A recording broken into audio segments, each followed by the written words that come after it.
você vai umas perguntas e outras respostas que não necessariamente clara e isso passa para a comunidade de um jeito que gera todo esse engajamento. É crença, isso aí é fé, isso aí é teologia.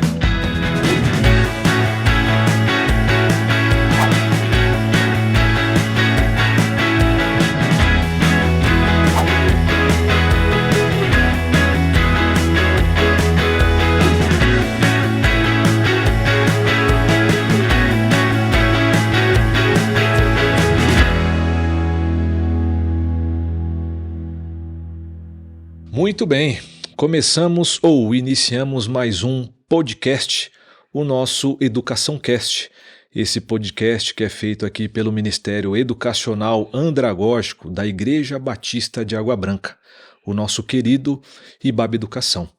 É uma satisfação tê-lo aqui, você já tem nos acompanhado depois que a gente começou essa série e abrindo por meio dessa mídia, né, isso que a gente está desenvolvendo, essas conversas que nós estamos desenvolvendo, e muitas conversas foram feitas já. Você já tem a playlist Comunidade, que apresenta os pastores e pastoras, ministros e ministras da IBAB. A gente também lançou uma nova playlist falando sobre esses produtos com todas as aspas do mundo, né, que são os recursos que nós estamos desenvolvendo como material didático e educativo desde o IBAB Educação para toda a comunidade. E aí a gente abriu uma série aqui com o pessoal do IBAB Criança, falando um pouco acerca do curso Imersão, que é o primeiro curso online do IBAB Criança, entre muitos que nós já estamos sonhando e já rascunhando para oferecer para a comunidade, não somente para a IBAB, mas também para outras comunidades que são parceiras, nos acompanham, e a gente nessa troca vai mutuamente se abençoando. Também lançamos uma nova playlist que envolve mulheres e teologia. Vocês puderam ver e ouvir a Mariane Tavares, que é uma das nossas facilitadoras aqui no nosso curso teológico, falando e trazendo convidadas especiais, que são membros da IBAB, transitam na IBAB, servem na IBAB, mas também têm essa aproximação com a teologia desde o ser mulher. Então, se você ainda não viu, assista, procure aqui nas nossas playlists, que você tem um conteúdo riquíssimo também. Mas agora a gente vai iniciar um novo caminho, e esse novo caminho eu tenho uma pessoa muito especial, que é o Jonathan Menezes, uma pessoa muito cara para mim, vocês vão entender daqui a pouquinho quando eu fazer a apresentação dele, mas quero destacar aqui que a gente está abrindo também uma nova playlist envolvendo aquilo que é comum para a gente nas nossas discussões, que envolve espiritualidade e mística. Né? Daqui a pouquinho eu também vou compartilhar um pouco do que isso me afeta, esse estilo de ser a partir da inspiração do Espírito.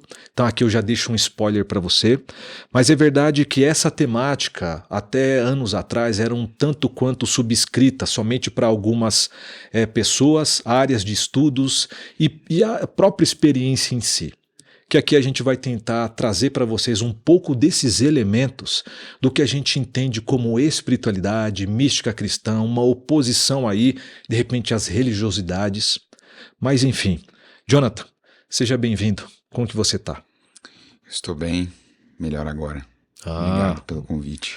Maravilha, mas eu tô... Cara, vamos lá, é igual quando a gente sai para correr. Daqui a pouco a gente vai falar das corridas que a gente faz também. Então você está em casa, mas é uma satisfação tê-lo aqui. Muito obrigado pelo seu aceite. Obrigado pelo convite. Maravilha. Gente,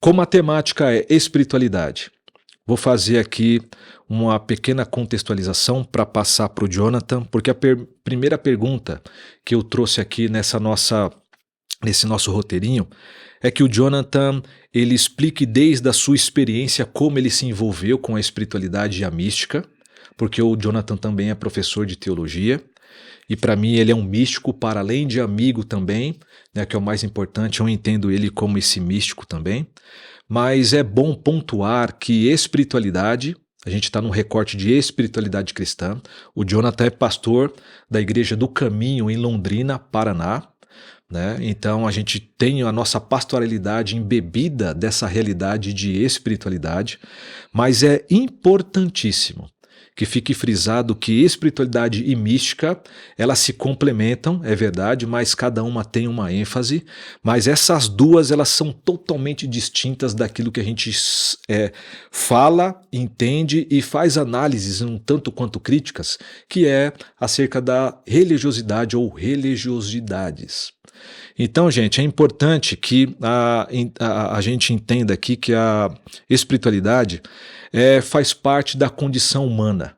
Todos nós somos homens e mulheres espirituais. Nesse recorte ou nessa especificidade de ser cristão, nós entendemos que a espiritualidade é uma vida de entrega ao Cristo e a partir do Cristo, mas agora inspirada pelo Espírito. Espírito este que é o Espírito Santo, o Consolador, que está conosco no meio da igreja, inspirando, né, homens e mulheres para que sejam uma nova criatura, uma nova humanidade enquanto peregrinam na existência.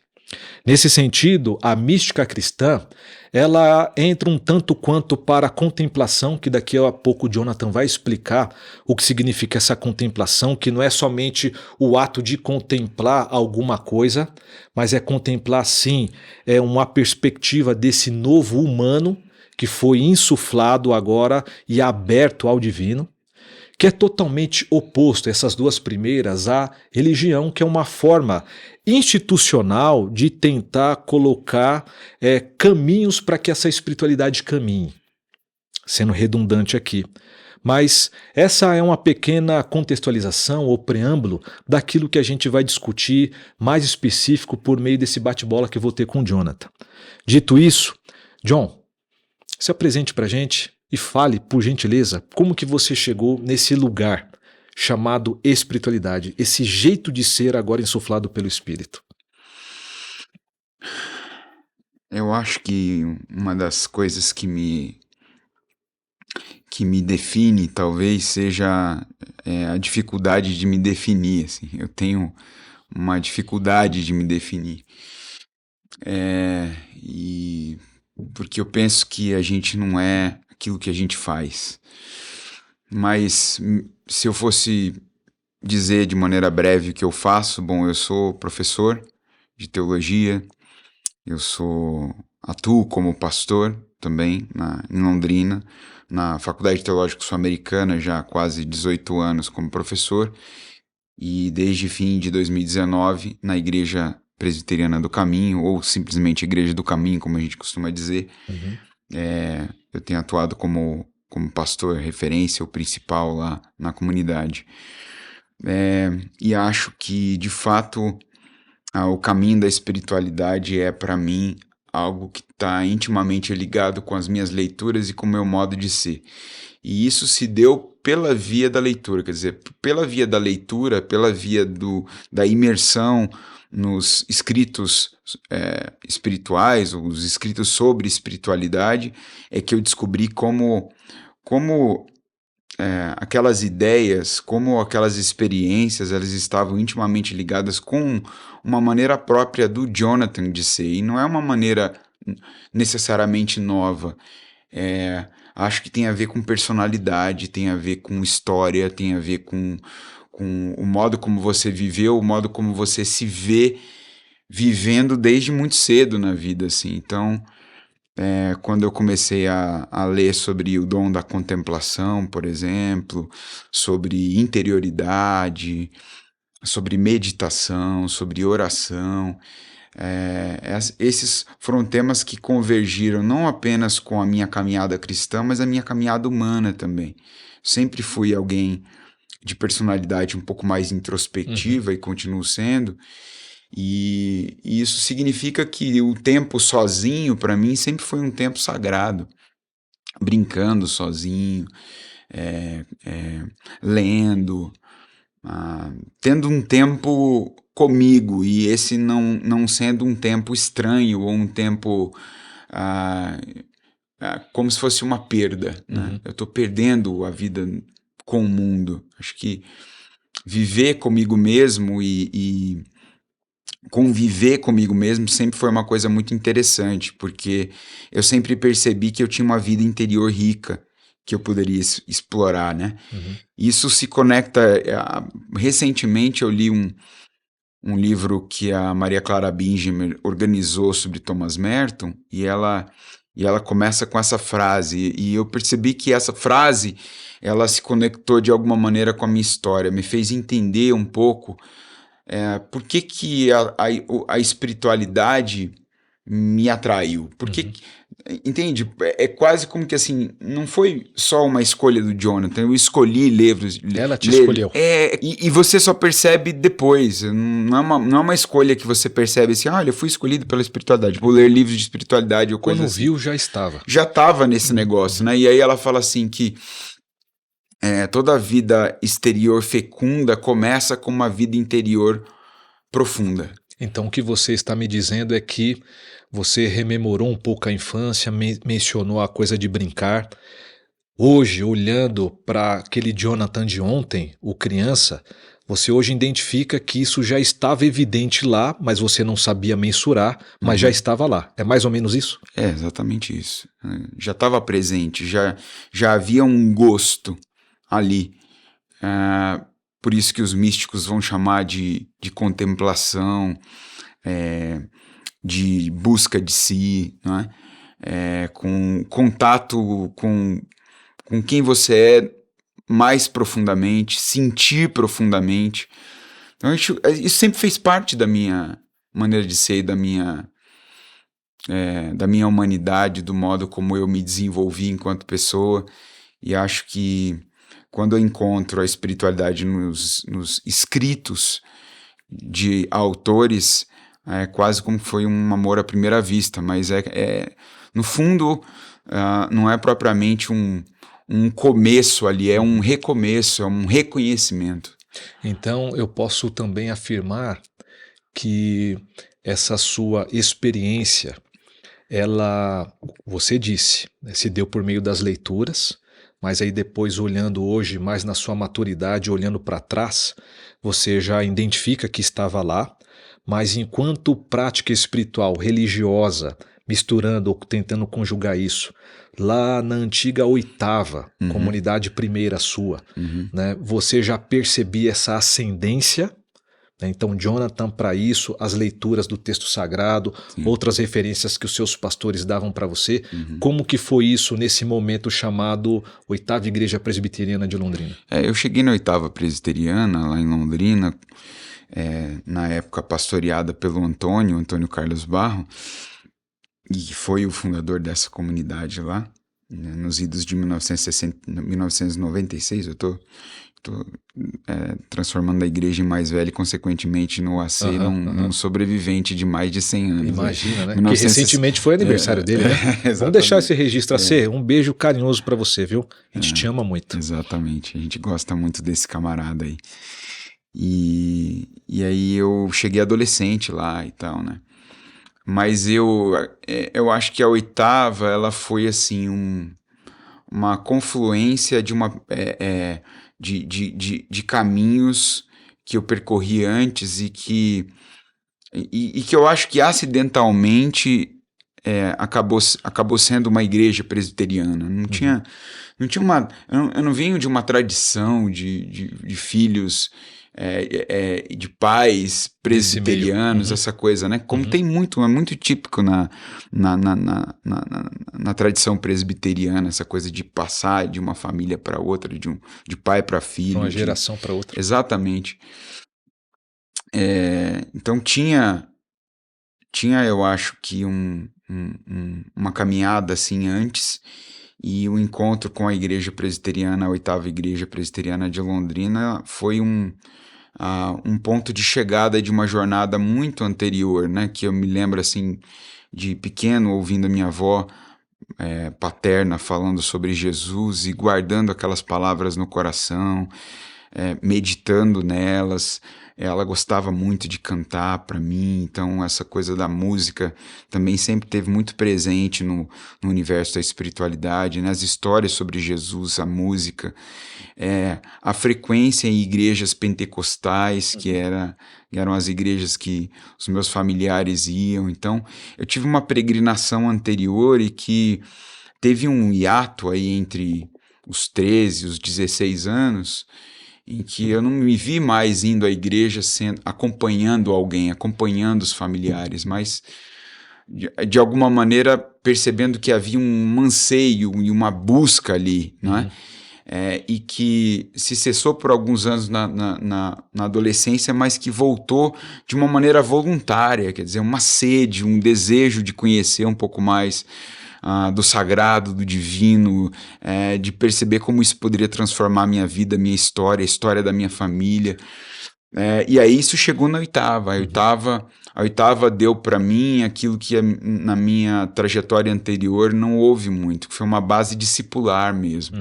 Sabe, assim, de estudo da Bíblia, de estudo, já com 17, 18 anos, começar a ler autores como Francis Schaeffer, como C.S. Lewis, que foram, acho que, portas de entrada para mim no mundo da literatura cristã, da teologia, e aí entender que, começando por 2 livrinhos, um chamado do Schaeffer, chamado Verdadeira Espiritualidade, foi o primeiro livro... Pequenininho, assim, pequenininho, um livro de bolso. E em seguida, logo emendei com o Cristianismo Puro e Simples, do C.S. Lewis.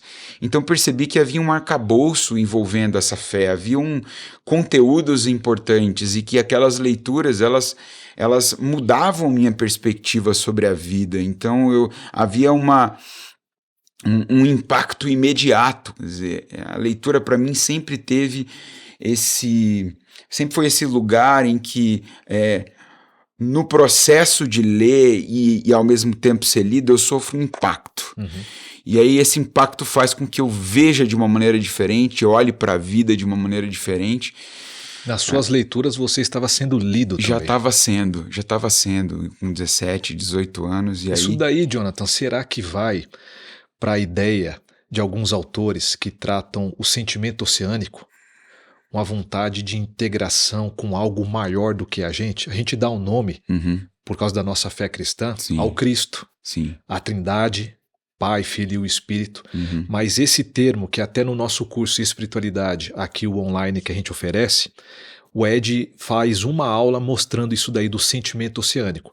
Eu posso sintetizar a sua experiência como um exemplo disso? Sim. Eu até me encontrei com essa expressão sentimento oceânico quando eu estava lendo O Mal-Estar na Civilização, do Freud. É um texto importante do Freud, dos textos culturais, e eu reli recentemente, mas eu lembro que eu tinha essa ideia de um sentimento oceânico tinha chegado a mim não por nenhuma literatura, né? Tem um autor que era um espiritualista também, mas era um autor de literatura muito respeitado na época do Freud, e era amigo dele, chamado Romain Rolland. Exato. E ele cunhou, ele que batizou essa ideia do sentimento oceânico, e o Freud analisou isso brevemente, né, na primeira parte ali do livro dele, Mal-Estar na Civilização. Mas o que me conecta com o sentimento oceânico é aquilo que é uma leitura anterior a algo que está lá no livro de Eclesiastes, no capítulo 3, no verso 11, quando ele diz que Deus faz perfeito todas as coisas dentro do seu tempo e coloca a eternidade no coração. Então, essa expressão da eternidade no coração, sabe? O que a gente faz com essa eternidade no coração? Então, eu acho que sentimento oceânico, eternidade no coração, são termos que endereçam uma busca que eu vejo muito cedo em mim, e que você percebe que ela está ali, é uma sede, é uma busca. Você tá nessa busca, você vai em diferentes direções, para diferentes lugares, escuta diferentes coisas. Então, acho que a abertura para a mística ela já estava presente ali, sabe, assim, em escutar certas palavras no meio pentecostal. Tem-se muito costume de trazer palavras proféticas, de trazer orações proféticas.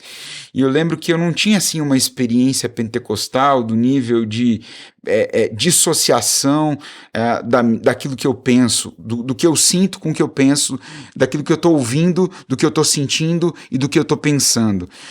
Para mim, essa conexão, ela sempre foi muito, muito forte. Então eu escutava e aí mas eu não... Será que é isso?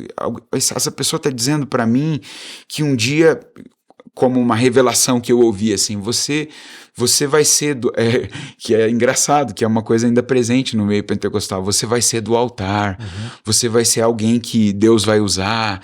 E aí eu lembro que eu ouvi aquilo e é como se, ao mesmo tempo, já existisse dentro de mim uma racionalidade tal que fazia com que eu fosse um pouco cético, mas não tão cético a ponto de duvidar plenamente. Eu guardava, fazia como Maria, eu me identifico com a espiritualidade da Maria, sabe? Legal. A Maria escuta E guarda. e ela guarda, ela não escuta e já faz aquela cara feia, como quem tá provando algo diferente E já desdenha, e já desdenha. isso. Não, eu percebia isso no menino, no adolescente, e isso sempre fez parte da minha espiritualidade. Até por isso acho que ela é muito mais fundada na escuta do que na fala. Quer dizer, eu preciso falar porque se envolve aquilo que eu faço para viver, né? Minha profissão, ministério, enfim. Mas eu entendo que a escutatória, sabe? Essa coisa de sentar e ouvir o que o outro está dizendo, de observar o ambiente. Isso sempre fez muito parte da minha personalidade e do modo como eu intuo a vida espiritual também. E por isso da importância do que você acabou de dizer, da comunidade discipuladora, que te ajudou também a encontrar e escutar mais isso, né? Porque você está ali aos pés dessas referências, irmãos e irmãs, na mutualidade, óbvio, mutualidade. Mas por meio da experiência deles, você começou a discernir quais melhores caminhos trilhar, certo? Com certeza. Com sugestões, e eu me lembro aqui do tempo de algumas inserções lá nessa comunidade, do próprio Antônio Carlos oferecendo uma ou outra literatura para inspirar exatamente isso que você estava tentando discernir. Foi uma coisa, cara, eu lembro que lá eles tinham o costume de fazer empréstimos de livros, né? Tipo assim, um clube do livro, mas... Então o pessoal, no domingo pela manhã, durante lá as atividades da comunidade, ficava uma mesa grande e aí a turma levava os seus livros e colocava no meio deles uma cartinha dizendo por que aquela leitura foi tão importante para ela. Sensacional. E aí esses 2 primeiros livros foi fazendo menção... O Schaeffer e o Lewis. Fazendo menção de um outro amigo querido, Marcos Horizon, foram indicações dele. Aí eu cheguei para ele e falei assim, olha, eu por alguma razão me interessei por esse livrinho aqui. E aí ele falou assim, então leia, se isso te chamou a atenção é por alguma coisa. Isso daí por a gente alguma tá razão. O quê? De 16 anos? 16 para 17 anos. E aí eu fui, mergulhei. Assim, se há uma coisa que na minha... não apenas na minha vida, mas na minha atividade também, é assim, não ter receio de trazer conteúdos, de oferecer propostas de ideias e de autores com receio, assim, de que o outro não vai compreender, de que ele não é maduro o suficiente, de que ele não vai saber como ler isso aqui. Oferta. Cara, essa coisa da oferta... Dizer que eu entendi tudo aquilo que eu li naquele primeiro momento, eu não entendi tudo. Eu entendi uma pequena parte, mas eu entendi o suficiente para continuar instigado por aquilo e continuar buscando. Então, essa experiência me fez guardar isso como um princípio, sabe assim? Não ficar dizendo para as pessoas, olha, você começa por isso aqui é muito para você ainda. Eu poderia dizer que ler Cristianismo Puro e Simples aos 16, 17 anos, sem ter uma base teológica e discipular suficiente até então, poderia ser algo, uma experiência completamente inócua. E não foi. Foi uma experiência transformadora. É o que me impulsionou a querer continuar estudando teologia, mesmo não no primeiro momento, não indo estudar teologia. Eu fui fazer outra coisa. Até porque se a gente vai desenvolver o conceito ou experiência de discipulado, não é somente um programa que você conclui com conteúdos A, B, C. É a vida. É a vida. Então hoje, caminhada. Passando dos 40 anos, 42 para ser mais preciso, você consegue ter esse discernimento e olhar a importância que foi naquele momento, mas não é definitivo, porque você está num processo crescente. E é interessante que a gente vai chegando nesse meio-dia do ser aí, né, sobre o qual os espiritualistas e principalmente alguns junguianos falam, e a gente começa a olhar para essa caminhada com um pouco mais de ternura. Pelo menos, eu não sei se você tem essa sensação, mas eu tenho, assim, de olhar para os começos, para as viradas fundamentais, pro princípio de alguma coisa na nossa vida e olhar com ternura e gratidão, E sabe? aquilo que a gente falou recentemente de olhar para o nosso eu de tantos anos atrás com generosidade. Com generosidade, né? Assim, não só... e eu acho que é importante olhar para esse eu de anos atrás com generosidade até para, digamos... reconhecer que as mancadas que ele cometeu, que a ingenuidade, que os erros, não houve uma vida anterior que ele pudesse ter como parâmetro para fazer diferente. Você e eu e todos e todas que estão nos assistindo são experimentos únicos no mundo. Nunca existiu um Robinson antes ou um Jonathan antes. Talvez Robinsons, Jonathans que foram batizados então com esse nome, mas não a pessoa do Robinson Jacinto para quem eu estou olhando, ou do Jonathan Menezes para quem o Robinson está olhando. Então é óbvio que a gente vai dar mancada, é óbvio que a gente vai errar, cair, vacilar. Então olhar depois de um certo tempo para isso com generosidade é importante para você reconciliar quem você é hoje com todos aqueles todas as fases da sua vida, né? Mesmo as fases mais tenebrosas e difíceis, mas especialmente essas mais bonitas, sabe? Quase infantis, experiências infantis, singelas, adolescentes, juvenis, né? Mas que você fala assim, cara, como isso foi fundamental para que eu me tornasse a pessoa que eu me tornei. E eu não tinha como saber isso naquela época. E isso implica a gente hoje como pai, ou como pais, para ter generosidade com esses que estão chegando, como os nossos filhos, que estão crescendo, entrando na adolescência, e também outras relações interpessoais. Com certeza. Né? Olhar para a gente com essa generosidade, esse eu lá de 2017, enfim, tantos anos atrás, me faz olhar para o próximo que está diante de mim também agora nessa perspectiva desse movimento de generosidade. Sem dúvida. O quão mais cruel a gente é com a gente mesmo e as nossas etapas anteriores da vida, o quão mais a gente se penaliza por aquilo que a gente sente, a gente pensa ou a gente faz e que não está exatamente de acordo com o ideal de eu que a gente tem a nosso respeito, também isso desemboca nas relações com cônjuge, com filhos, com pai, com mãe, irmãos, com comunidade. Então a incapacidade de ser generoso consigo mesmo, ela está intimamente ligada com essa incapacidade que vai se reproduzir nas relações, né? E vice-versa. E John, você mencionou agora há pouco, foi muito interessante, né, essa digressão, essa visita para o Jonathan lá da oitava e depois FTSA, e foi muito legal a sua afirmação primeira que não dá para te definir, porque, cara, essa peregrinação, né, do Jonathan Menezes, isso é muito bonito, importante e fundamental. Mas você fez referência aqui a pessoas, né, a autores que também são autores porque são pessoas, então eles falaram desde uma experiência, seja o Schaeffer, que a gente pode ter aí alguns senãos para ele, né? Na verdade não para ele, mas de repente aí quem sabe para os seus intérpretes, né?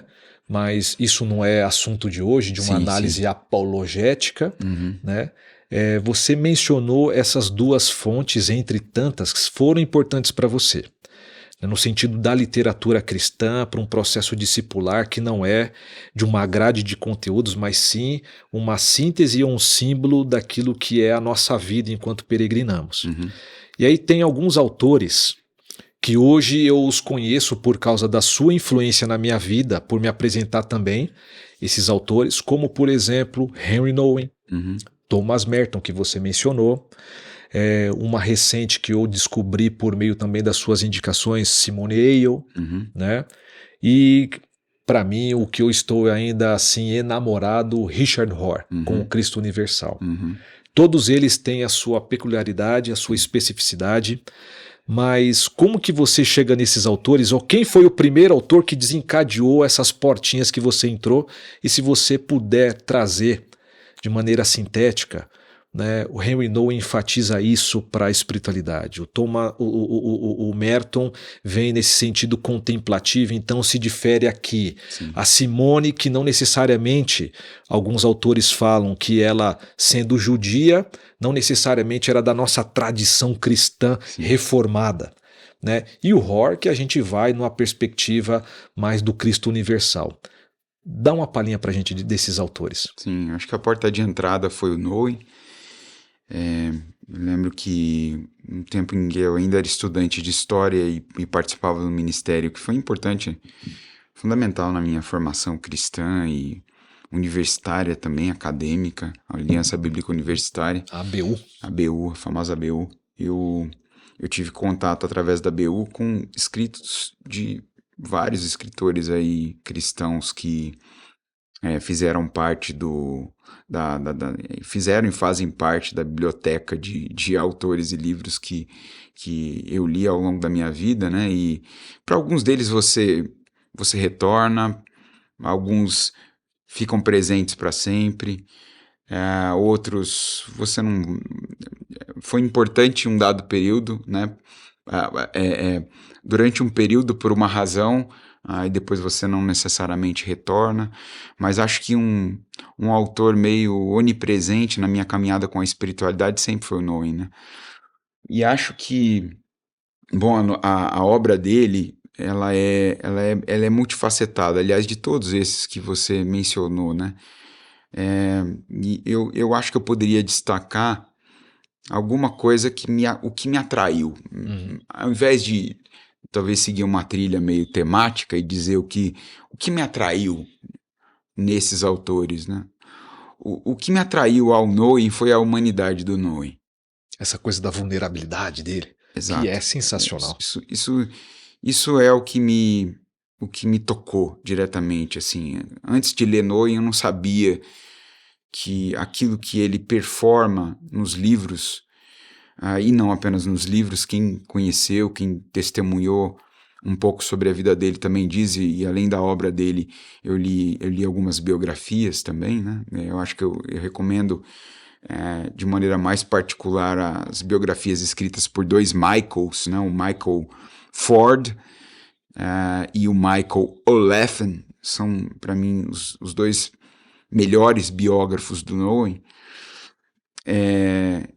Quem o conheceu em vida diz que aquilo essa humanidade que está presente nos escritos, ela é a vida dele. Então, há uma íntima conexão entre seus escritos e a sua vida, mas ao mesmo tempo há dissonâncias entre seus escritos e aquilo que ele performa nos escritos a respeito da vida de oração, por exemplo, de uma vida transformada em Cristo, a respeito, um tema que é tão enfático, né, na obra como um todo, do amor incondicional de Deus por cada um de nós, né, que nos chama de filhos e filhas amados.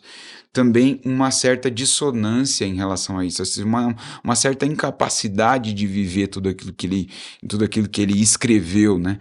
E o que para mim ainda é mais fascinante, porque se a gente é honesto com a gente mesmo, a gente percebe que essa dissonância está presente em nós, que nós somos, nós vivemos a partir de certas contradições também, né? O Paulo já apontou isso pra gente, né?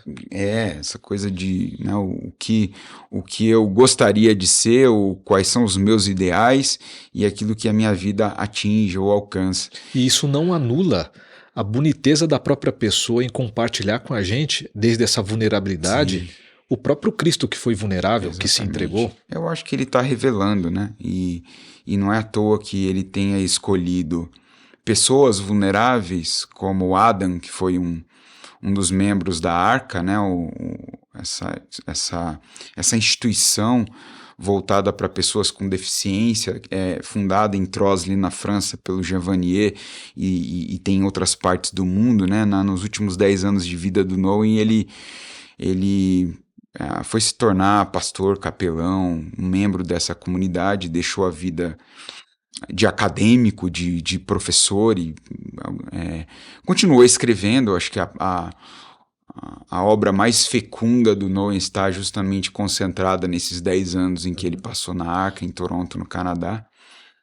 Mas eu acho belíssimo assim, que ele costure os escritos sobre espiritualidade, sobre vida de oração, a história de Jesus com a de pessoas ordinárias que ele conheceu e conviveu na Arca, como Adam, né? E ele tem esse livro que eu acho um dos mais belos dele, que foi publicado póstumamente em 96, depois da morte dele, então, chamado Adam, o Amado de Deus, em que ele compara a história do Adam, que era talvez das pessoas com deficiência que viviam na Arca, um dos mais incapacitados em todos, dependia de todo mundo, para tudo, para beber uma água, se alimentar, tomar banho, se vestir. Ele era totalmente dependente. E como ele conecta essa total dependência do Adam com Jesus, sabe? Com esse Deus que se fez gente, se fez carne, se fragilizou, se humanizou. É algo genial, único, e requer uma sensibilidade que está presente em alguém que só tinha essa sensibilidade também. Acho que é um traço da personalidade, mas também um traço da história. Alguém muito sofrido, muito doído, né?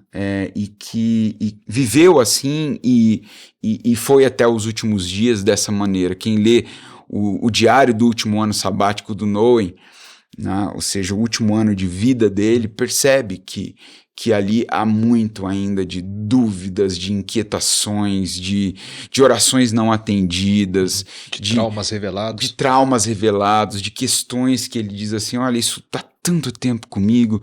Eu me lembro de sentir isso na adolescência, um senhor de 63 anos falando isso, né? Assim, não para destacar, não, no sentido de, digamos, de tornar as nossas mazelas um meio de espetacularização das mazelas, né?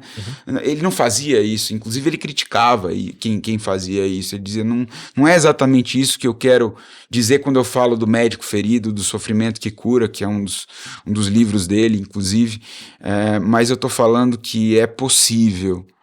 E quando ele diz é possível, ele está então relendo a história de Cristo, e ele está relendo a sua própria história. É possível, por meio do nosso eu ferido, se tornar instrumento de cura para outras pessoas. E ele foi, e continua sendo, mais de 20 anos depois, né, cerca de quase 30 anos depois da sua morte, ele continua sendo uma pessoa fecunda, não é?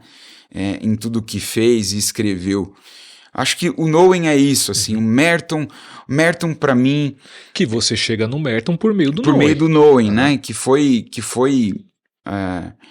citou muito. Ele tem um livro sobre os escritos do Merton, foi profundamente influenciado pelo Merton. Mas esse livro não é traduzido para o português, né? Ué. Ele tá traduzido sobre acho que é contemplação, espiritualidade, contemplação em Thomas Merton, mas é uma edição antiga. Difícil de achar, né? Difícil de achar. Tem então um estante virtual aí para ver. Provavelmente. Mas o Merton, ele tem uma genialidade artística que vem da raiz, acho que, da família dele, tanto do pai como da mãe. Ele era um poliglota, ele era um exímio escritor. O primeiro texto que ele publicou, que foi a sua autobiografia, né, como que, da trajetória de um imigrante nos Estados Unidos até um monge, não é? Essa autobiografia chamada A Montanha dos Sete Patamares já é o primeiro livro que o lança como autor mundial, já é um best-seller. Então, acho que essa genialidade que eu vejo no Merton, ela é muito mais... talvez num nível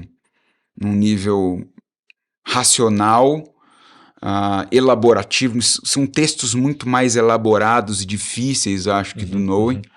Não, eu sinto essa diferença eu lembro de ler um dos biógrafos do Noah que faz essa comparação entre ele e o Merton, que é o Michael Leffin, num livro Henry Noah, His Life and Vision. ele fala assim, o Merton ele tem uma genialidade que tem a ver com a mente. O Nowen tem uma genialidade que tem a ver com a sensibilidade e o coração.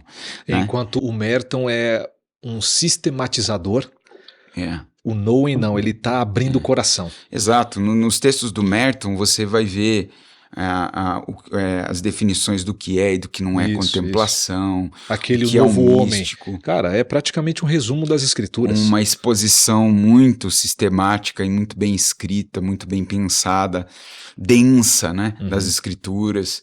Mas ao mesmo tempo você tem nele textos mais leves, como o Nova Semente de Contemplação, ou O Homem em Alguma Ilha, meditações mais curtas, mas que também... Recentemente, né, para os alunos do mestrado lá da faculdade, eu passei alguns trechos desse livro que foi recentemente relançado, O Homem em Alguma Ilha.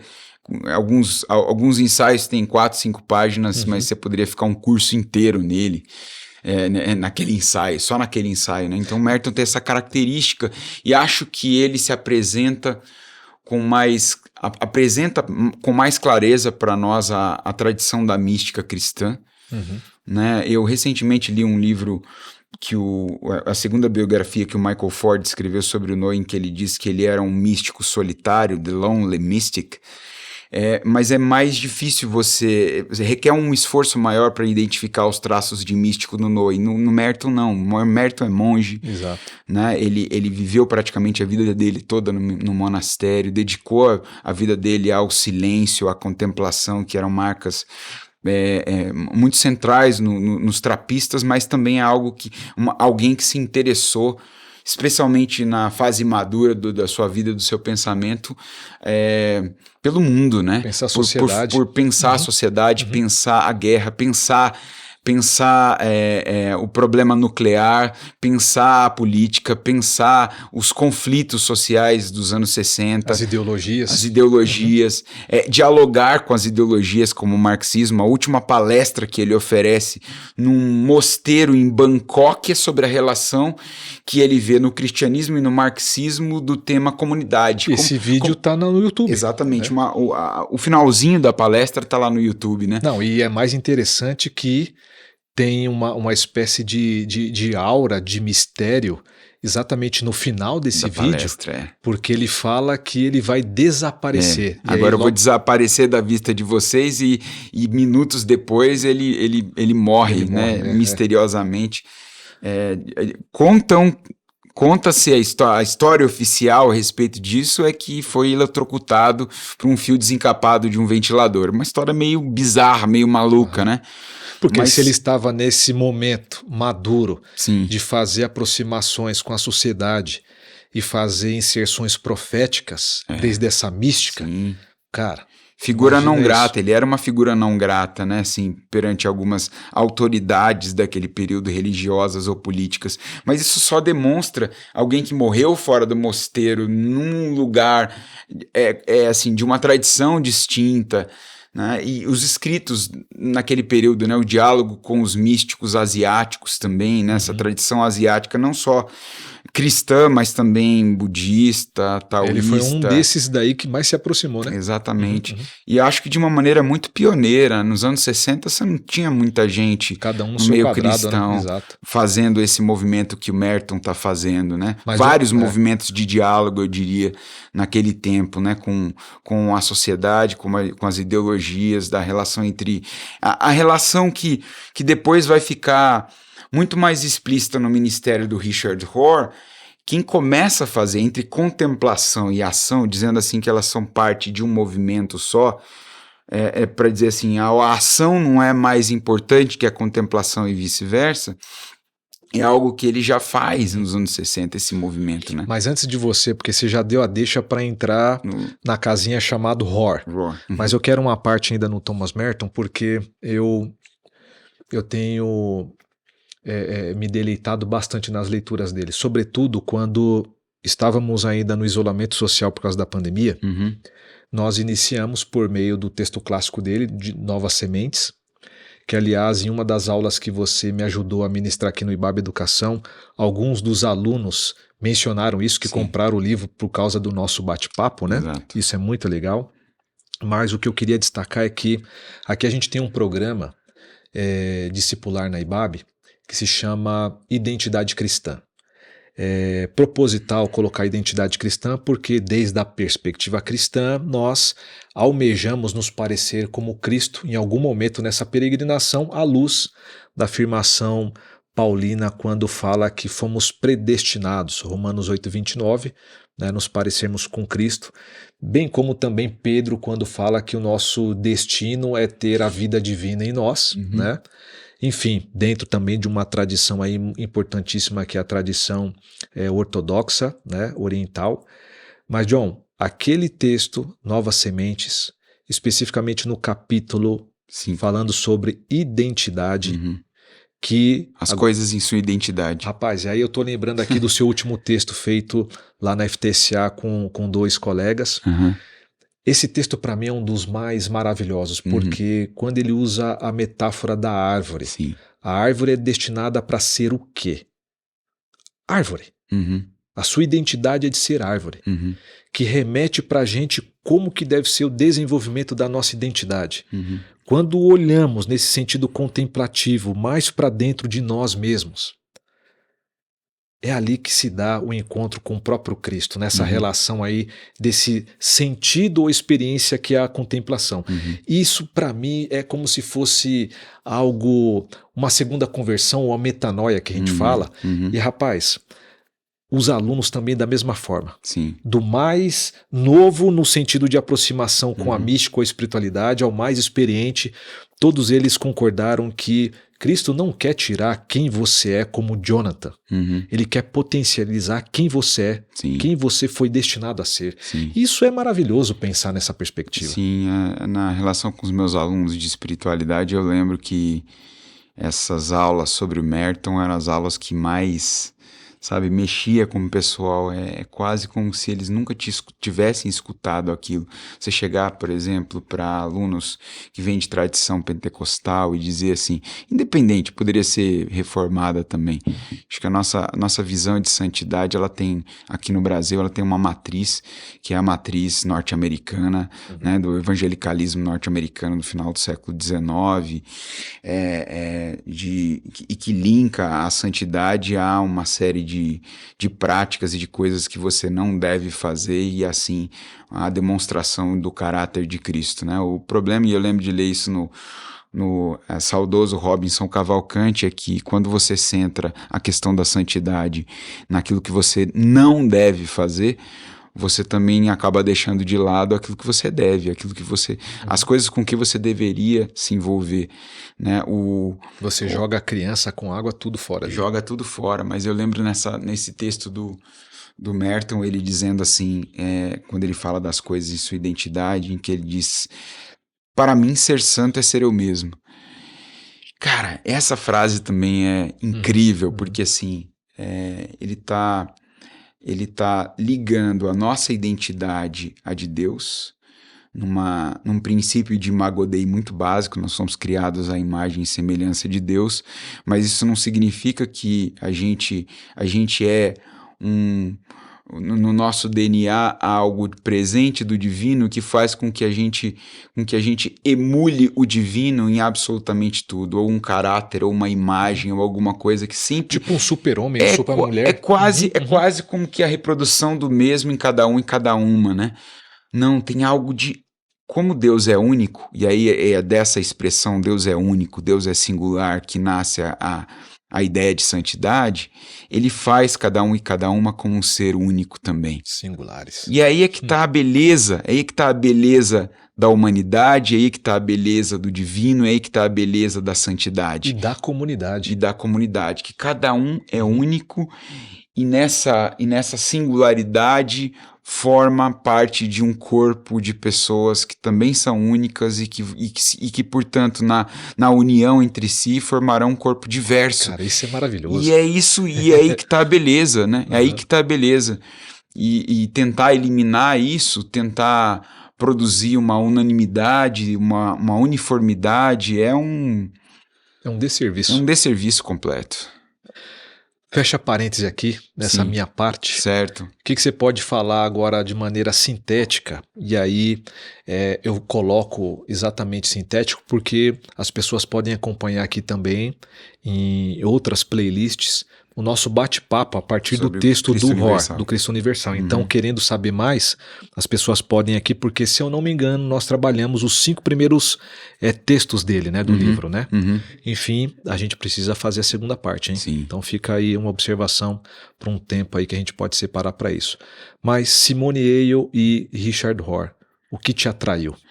O que me atraiu na Simone Weil, eu acho que Weil, a gente fala aqui o jeito de português mais adequado, mas assim, eu acho que é justamente essa trajetória, encontrar nela, em outros, como a Etty Hillesum, uma mística para além do âmbito cristão. Uma mística... Incidência pública. Com incidência pública, com incidência na vida de uma maneira geral e por consequência, um contato com esse Cristo menos contaminado pelas ideias da religião. Ou das institucionalidades. Da religião do ponto de vista institucional mesmo, né? E que vai fazer com que, por exemplo, na obra da Simone, isso fique... essa crítica, né? Fique tão presente, a gente entende, a gente que vive um pouco dos dois lados, né, vive uma trajetória religiosa, institucional, mas também vive uma espiritualidade mais fluida e para além da religião, a gente consegue entender esse movimento. E não fosse comunidades como a IBAB ou como a Igreja do Caminho, possivelmente nós... eu me vejo assim, pelo menos, eu seria um peregrino aí, por aí, eu não sei se eu me veria em outra comunidade, eu não sei. Por quê? Porque são comunidades que propiciam essa crítica, que elas dizem assim, olha, aqui essa crítica é bem-vinda, aqui pensar é bem-vindo, aqui refletir é bem-vindo, aqui ser você é bem-vindo. Né? Seja você pastor ou um membro leigo da comunidade, né?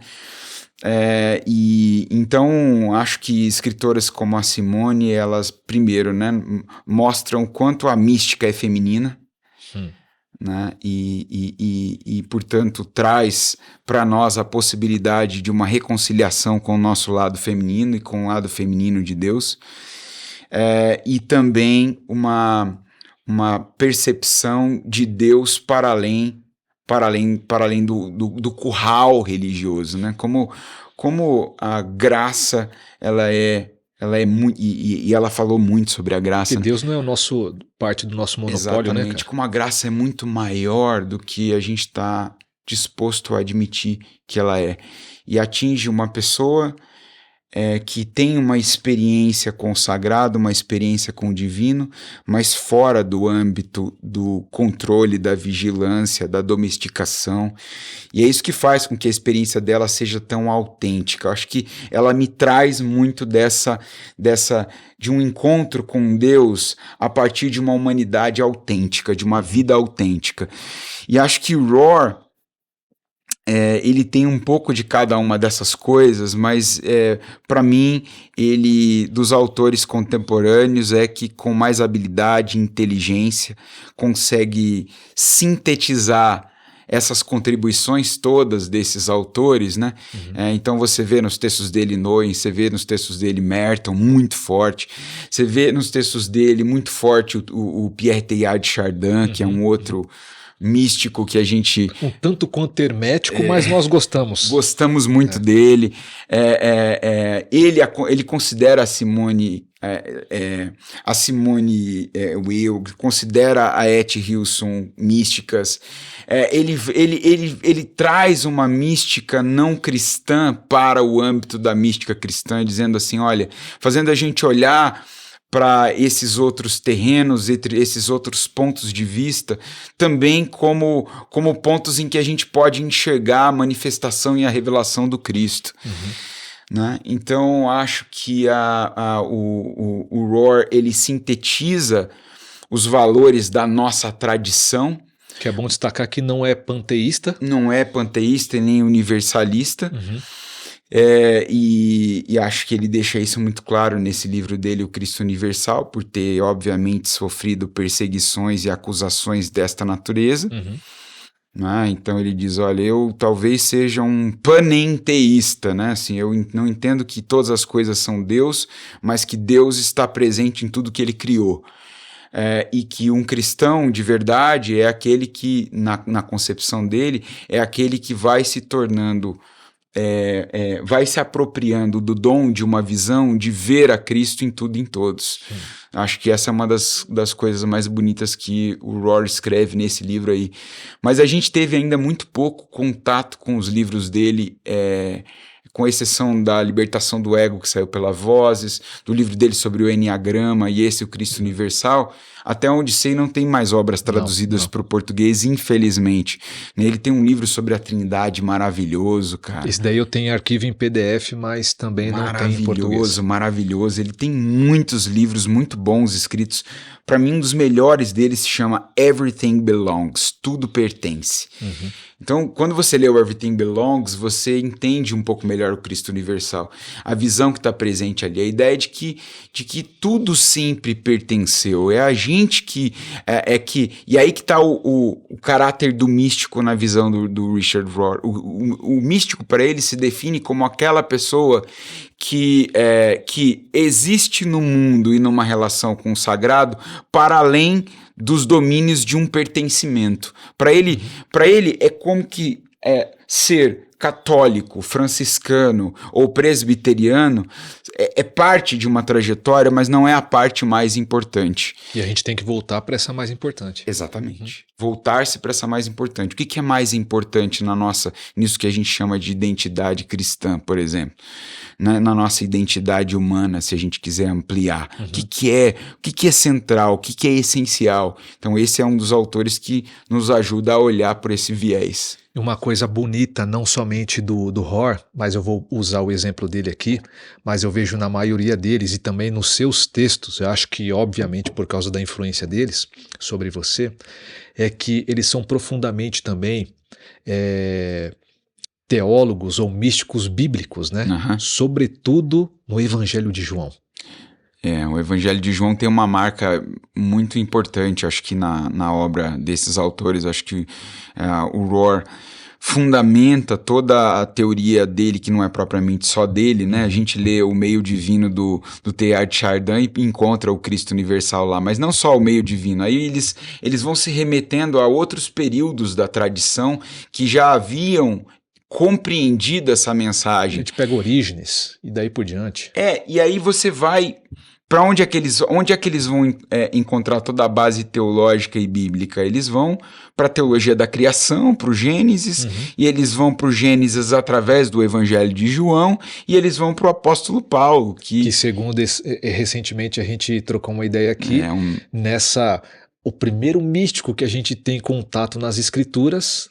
na era da igreja, o próprio Paulo, que teve uma experiência sem mediação e não conseguiu falar e mensurar o que é esse tal de céu. Eu acho que de maneira geral, para além daquela definição que o Rohr oferece de místico, né? O místico é aquele que transcendeu essas questões de pertença, porque entende que, acima de tudo, ele é discípulo do Cristo e, portanto, ele aprende com tudo que há no cosmos. Tem também a ideia do místico como aquele que teve uma experiência direta, não mediada, né? Com o divino. É óbvio que a gente fala de Cristo como mediador, mas a gente... de alguma maneira quer encaixar, né, esse sistema, essa visão teológica, religiosa, de que tem da ideia sacerdotal. E aí quando, por exemplo, Hebreus traz Cristo como sumo sacerdote, é justamente não para a gente ficar preso ao sistema do sacerdócio, é para a gente ir além. É assim, inclui, mas vai além, né? Então, acho que a base do Cristo Universal, ela é antes de tudo bíblica. E é isso, em autores como João teve um contato com Jesus. Se nós estamos falando do autor do Evangelho como sendo o discípulo amado, mas ele também fala do Cristo de uma maneira muito única, e por isso que ele não faz parte dos evangelhos parecidos. Ele é um evangelho diferente, ele é um evangelho mais místico, ele é um evangelho que traz com muito mais... ele traz os outros sentidos, não só o toque, a presencialidade, a física, a fisicalidade, ele traz a coisa do ver, né? Uma mística do ver, Dos olhos abertos. a mística dos olhos abertos, né? Essa mística da fala, da palavra que transforma, né? Então, fala uma palavra e eu serei transformado. Então, esse Cristo, ele já está, segundo João, presente em Jesus. Ele não é como diz o Rohr naquele livro, ele não é um sobrenome de Jesus, é quem Jesus veio revelar. Isso também é uma outra frase simples. Que é conhecido desde antes da criação do mundo. Exatamente, cara. Então tá lá, né? Tá lá, parece que o Rohr faz essa referência bíblica importante, mostrando, bom, que como católico ele é um exímio conhecedor das escrituras, ele é muito escriturístico, né? Nesse sentido assim, de uma teologia muito fundada nos escritos bíblicos, mas ao mesmo tempo para mostrar que não é uma nova heresia que ele está apresentando agora, é uma heresia muito antiga essa do Cristo universal, né? Sobre a qual João, sobre a qual Paulo falaram, né? Então acho que isso é uma coisa fantástica de a gente não perder de vista, né? Até para não ficar entrando nessas classificações da mesa das crianças de universalismo ou panteísmo. Olha só, John, eu tinha preparado aqui outras perguntas que envolvem mais ali uma questão de como aplicar isso para o nosso cotidiano, para as agruras que nos atravessam enquanto nós estamos vivendo essa vida que é uma bênção, mas no cotidiano somos atravessados aí por sofrimentos e tudo mais. Mas penso que em alguns momentos, tanto pela via chamada knowing, você traz aqui um caminho para ser revisitado, visitado e para conseguir ver essa prática. Mas eu tinha desenvolvido aqui outras perguntas, mas, rapaz, você acredita que só nessa apresentação a gente já bateu 1 hora? Então, tá ótimo. Rapaz, mas foi belíssimo. Acho que aqui ficou um filé mignon dessa espiritualidade aqui. Sim. Mas, ó, para você, acesse aqui as mídias do Jonathan. A gente vai pedir aqui que daqui a pouco apareça aqui de alguma forma ou no descritivo desse vídeo. O Jonathan tem textos maravilhosos que são publicados, os últimos pela editora Recriar, do nosso amigo Iago. Coisa assim fina, pessoal. Então procurem, né? As mídias do John também, ele sempre dá um gostinho de quero mais lá. Para você que é do Paraná e sobretudo ali na nossa querida pequena Londres, em Londrina, visite a comunidade do John, que ele junto com seus pares, com a sua comunidade, tem tentado experimentar isso e tem no nosso coração por causa, não sei se você sabia, mas nós somos da mesma família. Nossas esposas são irmãs. E eu tenho o privilégio de ter o John, né, como concunhado e sou muito e ricamente abençoado por ele. Mas dito isso, porque foi uma rasgação de seda aqui para o nosso camarada, procurem a referência do Jonathan, porque a gente tem no sonho em desenvolver alguns caminhos e espaços para a gente discutir mais isso e experimentar mais isso. Então fiquem espertos aí que em algum momento a gente consegue desenrolar isso e apresentar, né?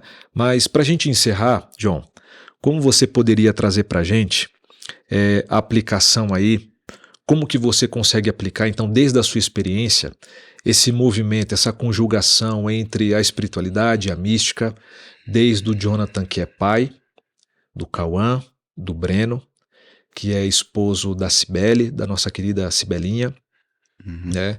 E esse cara generoso e genial que é maratonista, corre, faz um monte de coisas, chuta escanteio, corre para cabecear e tenta agarrar a bola ao mesmo tempo, né? Gira vários pratos. Como que você, em meio ao seu cotidiano, que é uma bênção, você consegue aplicar isso? E aí a gente já vai para os finalmente nisso. Beleza. Eu acho que eu resumiria essa aplicação em uma palavra hoje, que tem estado comigo, especialmente nos últimos anos. Talvez nessa virada de uma vida muito corrida e na busca de não apenas entender quem eu sou, mas também me estabelecer no mundo. me encontrar, né? Me encontrar em alguma coisa, fazendo alguma coisa.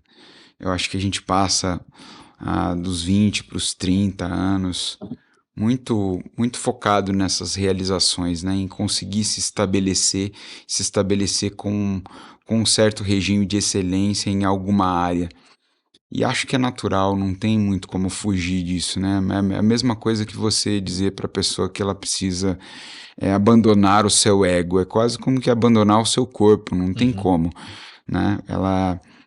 Até eu diria assim que para que ela renuncie o ego é necessário primeiro ter um.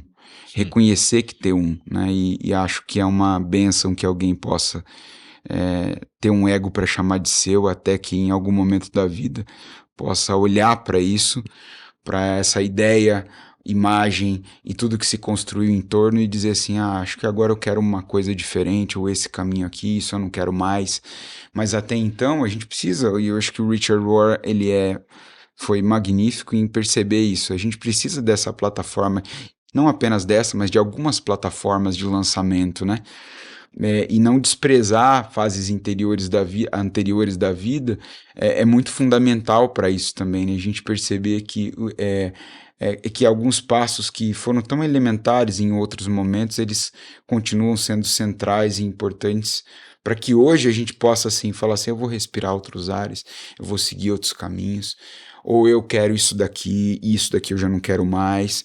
Então acho que nessa fase da vida eu tenho valorizado muito a questão da presença. A presença, se a gente está aqui agora gravando esse podcast, para mim o mais importante é estar aqui com você, conversar com você, me conectar com você e com... A mística do presente instante. Exato. Essa coisa, para mim, ela se tornou uma prática, assim, não é uma prática daquele tipo...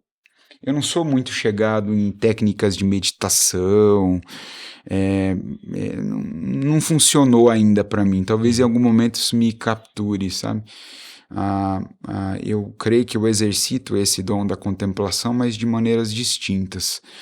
E acho que uma dessas maneiras é de estar presente no presente. Entender que o momento presente, o agora, é um grande presente, é uma grande dádiva.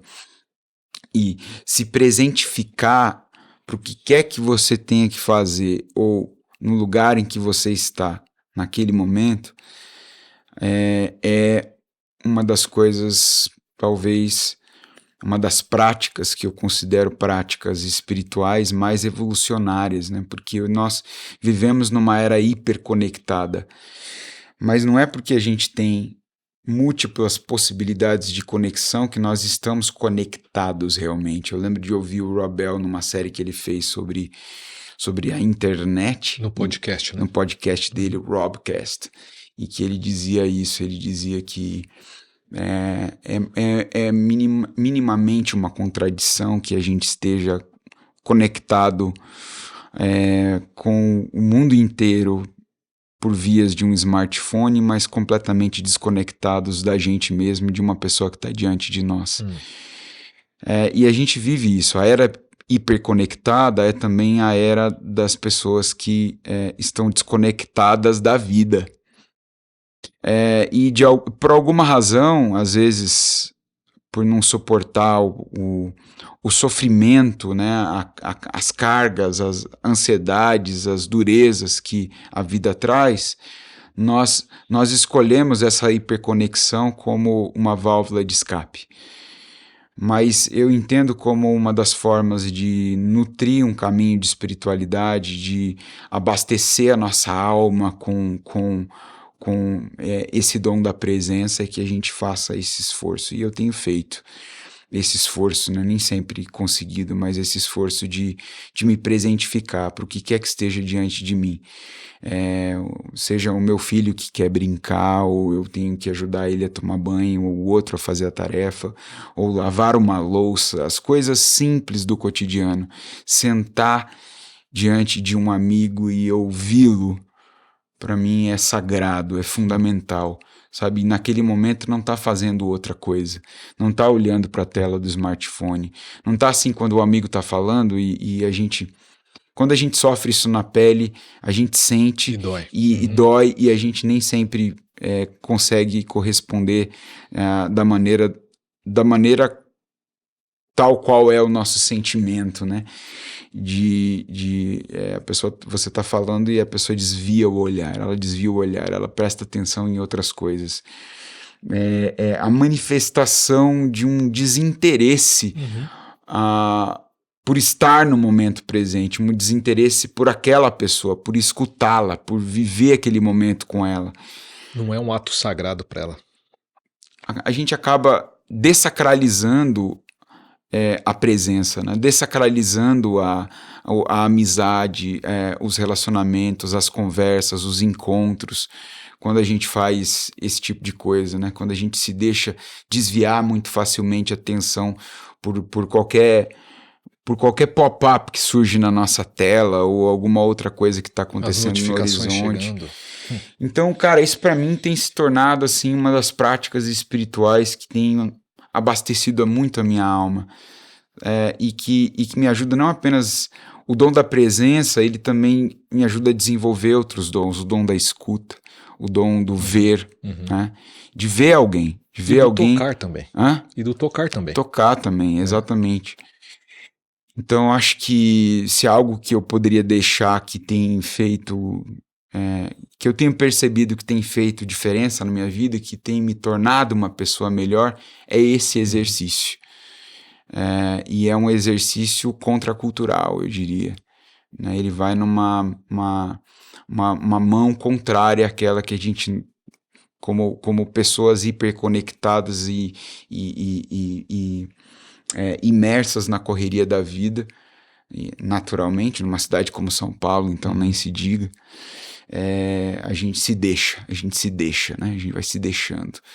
E aí a gente vai perdendo oportunidades ricas de aprendizado, de conexão, de humanização. Esse foi Jonathan Menezes, querido amigo que está abrindo comigo nesse dia de hoje uma playlist muito importante desde as nossas experiências, que também é a sua experiência, que a gente chama de um novo jeito de ser, mas agora influenciado, inspirado e insuflado pelo Espírito de Deus, o Espírito Santo. A gente está falando de espiritualidade e mística, nesse sentido contemplativo desse eu mais profundo que nós somos também. Então fica aqui o meu agradecimento, John, pela sua presença, que é importantíssima nessa mística do presente instante, relembrando aqui de Tolentino, que é uma outra referência que um dia a gente pode tentar discutir, que são textos belíssimos também. Né? Mas muito obrigado, meu camarada, muito obrigado pelo seu tempo. Eu que agradeço, sempre um prazer e um prazer enorme estar fazendo isso nesse ano de 2023, em que a gente pode fazer tete a tete, né? Exato. Não mais intermediado por uma tela. Graças a Deus pelas telas também, porque foram mediadoras importantes. Elas foram mediadoras, continuam sendo, mas assim, nada substitui isso aqui, eu acho. Até porque a gente vai sair, vai parar o rec ali, vai tomar um café agora. Exatamente. Na verdade, a gente vai chamar o Diegão também para tomar esse café com a gente. E, Diegão, muito obrigado aí pela técnica, muito obrigado pela Umbrella, que também nos ajuda, muito obrigado pelo IBAB Comunicação, que também proporciona toda essa estrutura para a gente, e muito obrigado pelo IBAB Educação, que é esse espaço promotor desses conteúdos, e esperamos que isso chegue ao seu coração e de alguma forma você seja abençoado, porque esse é o nosso desejo. Então, como sempre, encerramos aqui. Muito obrigado por mais um tempo no nosso Educação Cast e um beijo carinhoso e respeitoso no seu coração. Até uma próxima.